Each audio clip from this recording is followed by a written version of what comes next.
Art has always been an integral part of Chinese culture.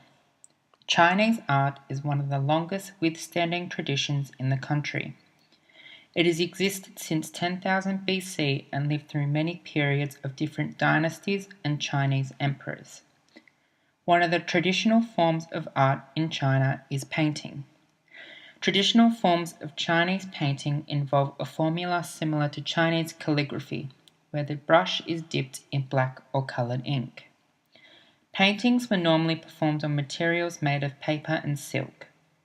There are two styles of Chinese painting that date back to early history. Gongbi is a technique using highly detailed brushstrokes to perfect details very precisely. Shui Mo is a painting technique using ink and wash style, otherwise known as the watercolor of brush painting.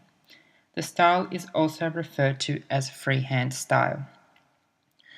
Art in China today still lives, but it is classified as contemporary art.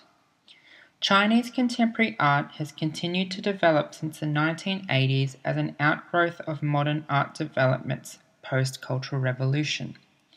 During the 1950s to the 1980s, under Mao's control, with the Communist Party, art was to be presented in a manner that reflected good on the government. Chinese artists were restricted to paint images that had socialist realism and use methods of painting that were traditional. Paintings with positive ideology to Mao's government were mass-produced. Any arts that went against Mao's regime were put under severe consequences. Chinese art suffered from political restrictions. Since the fall of Mao's government in the 1980s, a revival in Chinese art has occurred. After reading The Art of Anxiety, Chinese Social Transformation and the Uncertain Reception of Chinese Contemporary Art by Wang Chunchen, Chinese artists wanted to challenge the political status quo. They did this by producing artworks that differed remarkably from the officially supported socialist realist art of the Maoist period. Artists involved in the production of this new form of art felt a genuine sense of emancipation.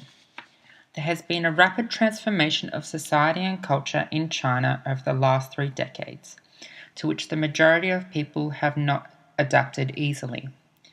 Questions regarding to contemporary Chinese art often point towards an underlying sense of uncertainty and anxiety.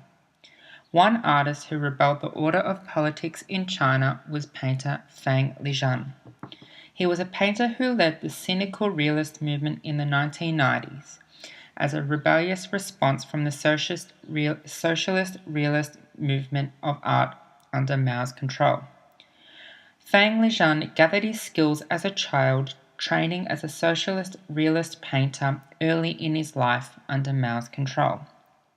It is a common skill shared by contemporary Chinese artists that high skill is used in the artworks due to the intense training under Mao's regime. His style incorporates both traditional forms of Chinese painting and modern forms, using muses from contemporary comics to traditional dynastic painting. His combination of both forms is an expression of making change. Part of the themes in his art show dumbfounded faces of bold Chinese men. He is asking the society to look at painters as normal people, as people who are making a change rather than as eccentric outcasts. Contemporary Chinese art is regarded still quite taboo. More recently, there has been greater tolerance by the Chinese government, though many internationally acclaimed artists are still restricted from media exposure at home or having exhibitions ordered to be closed. Chinese contemporary art is used in various mediums including painting, film, video, photography, and performance. Under less and strict control, new media options are now available to contemporary artists in China, including animation and photography.